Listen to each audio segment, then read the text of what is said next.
أهلا بكم في نباش تاريخ.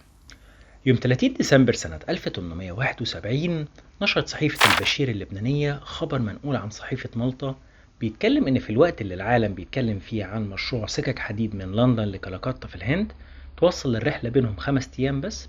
في إن الخديوي، وهنا الخديوي المقصود هو إسماعيل، بدأ مشروع سكة حديد بتضم مصر العليا بالسفلى علشان تكون حبل يوصل التجارة مع النوبة وقلب أفريقيا، وإن الأماكن الصحراوية اللي سقط فيها الغزاة زي الفرس والرومانيين انحطت أمام همم الخديوي وخططه، وإن الخديوي استخدم مهندسين إنجليز موجودين حاليا في مالطا، وكمان أجر عمال من مالطا. وبيشرح الخبر إن أهمية المشروع ده إنها بتبدأ من الشلال وهتكون مسافة السكة الحديد 600 ميل، وكمان بيوصف العمل ده إنه هيكون عظيم.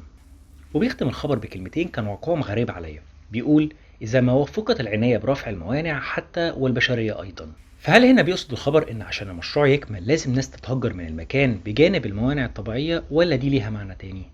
في الآخر لو عجبك المجهود دوس لايك وشير وقول لي رأيك تحت في الكومنت.